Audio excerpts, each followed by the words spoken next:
El miedo es una emoción básica que muchos conocemos, pero fisiológicamente hablando, ¿qué sucede en nuestro cerebro? Bueno, el miedo en sí, como es una emoción que surge dentro del cerebro, concretamente el cerebro está dividida por varias zonas que se encargan de transmitir esas emociones o sentimientos. Y en este caso, en el sistema límbico, que es una área central del cerebro, que es el encargado de regular esas emociones, sobre todo esa emoción que percibe cuando hay un sentimiento que necesita descargarse, lo que va a provocar es esa emoción que produce los neurotransmisores que enfrentan la sensación y desencadena al estímulo de ciertas hormonas, sobre todo la hormona antidiurética o vasopresina, que va a activar al sistema de la amígdala cerebral y esta manda una acción a la hormona oxitocina, que son las encargadas de provocar esa sensación que acompañada al miedo comienza a producir una sensación de descarga de neurotransmisores, lo que ocasiona que el cerebro provoque, por ejemplo, la transpiración, el aumento del latido cardíaco, una sensación de emoción y eso todo provoca el estímulo del miedo. ¿Un miedo excesivo puede causarnos enfermedades a nivel del sistema nervioso? ¿A qué se debe esto?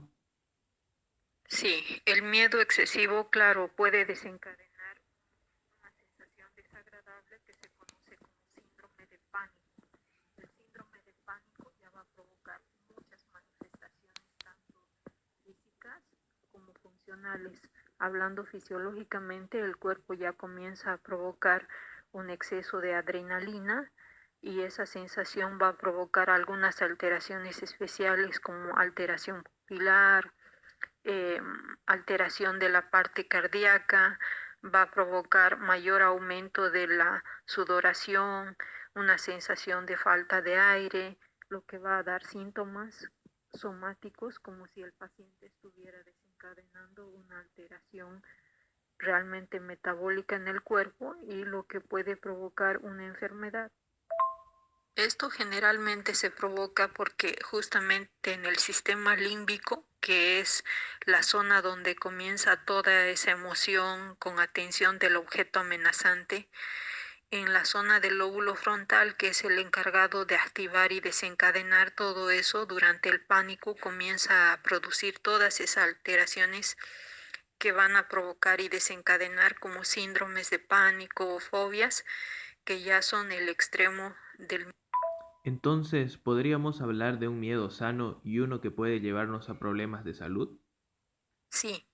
existe el miedo que es fisiológico, que en este caso muchas veces es parte normal y beneficioso para el individuo porque es una respuesta natural del organismo ante ciertas situaciones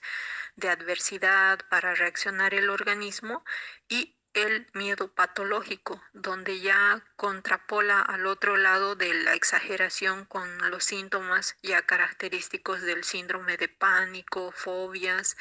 y ya que son la manifestación patológica de esta emoción. ¿Qué avances ha dado la neurología para afrontar el miedo patológico? En realidad el miedo ya como carácter patológico se trata con medicamentos. La neurología, que es en realidad una de las primeras en alertar y ya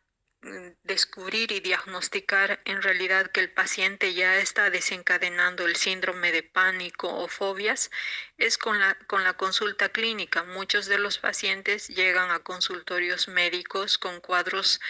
de dolores de cabeza o molestias como el dolor, cuando se ha indagado y se ha hecho todos los estudios pertinentes y las correspondientes investigaciones y no se encuentra nada, tomando en cuenta los antecedentes del paciente, muchos de ellos descubrimos que en realidad son síndromes de pánico o fobias desencadenado por alguna anterioridad, en estos casos la muerte de un ser querido o enfermedades que han ido sumándose a este cuadro y que han derivado ya en este cuadro patológico. ¿Cómo la plasticidad cerebral puede combatir el miedo?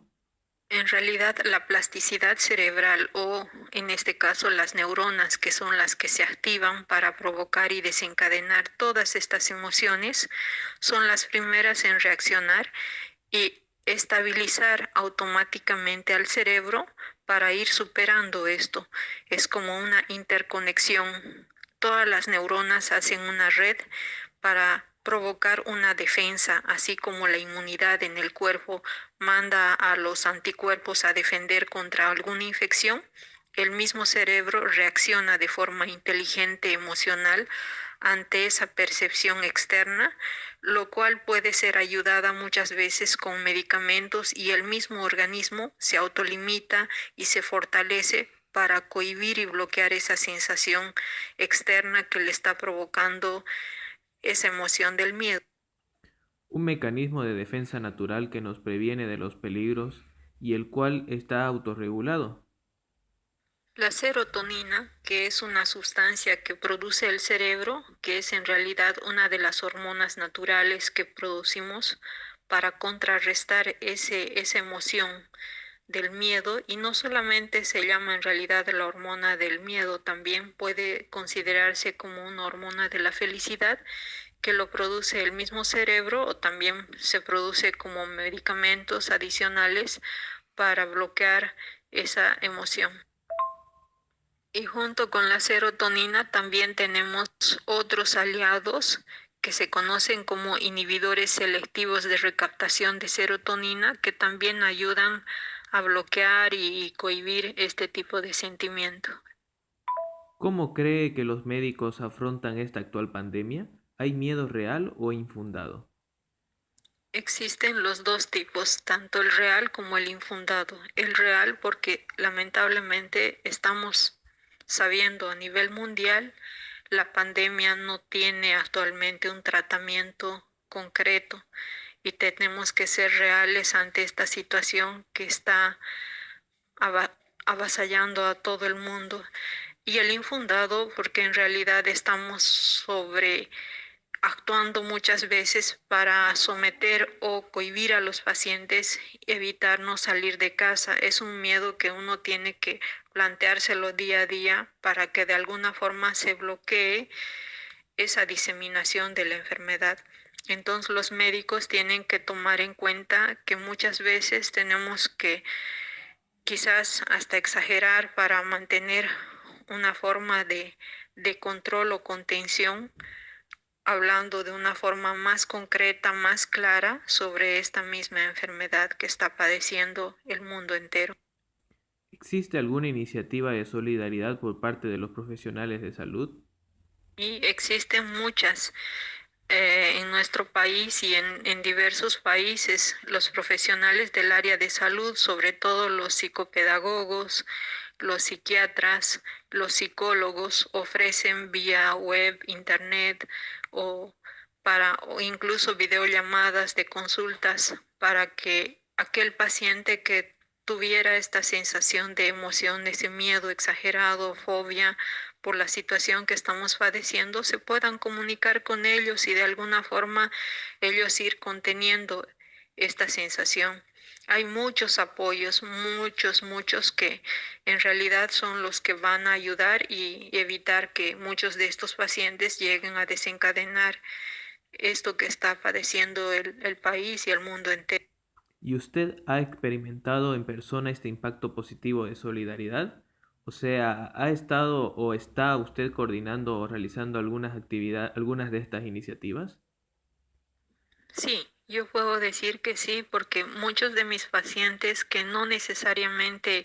están padeciendo el COVID-19, sino otras patologías que por las que ya han pasado, en este caso por pacientes con secuela de ACV,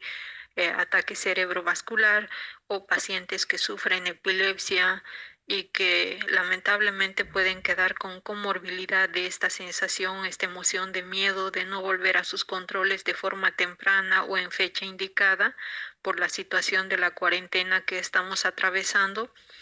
entran en desesperación y esta sensación de miedo de pensar que nuevamente les va a provocar su enfermedad, Me llaman, hacemos muchas veces hemos hecho ya consultas de videollamadas por el celular o me escriben al correo electrónico para preguntar las dudas que tienen o en cuanto al tratamiento que están siguiendo, si deben continuar o parar. Y muchos de ellos con solo llamar o escribir se sienten mucho más tranquilos. Yo he notado que varios de los pacientes, por lo menos personalmente hablando, han quedado mucho más tranquilos, hasta más relajados después de la llamada o del tratamiento que se les indica a través de las llamadas. ¿Cuál es el rol que juega el miedo en tiempos de crisis? ¿Podríamos enfocarla en crisis sanitaria? Sí, en este momento, sobre todo por la situación tan precaria que siempre hemos tenido en nuestro país en cuanto a la atención médica, sobre todo pública, de muchas de nuestras instituciones, al no contar con respiradores suficientes para la población que tiene nuestro país y la cantidad de profesionales entrenados en la atención de estos casos, sobre todo, es alarmante, lo cual desencadena un rol muy importante, sobre todo a nivel sanitario, que es lo que puede desencadenar en sí esta emoción tan grande en los pacientes.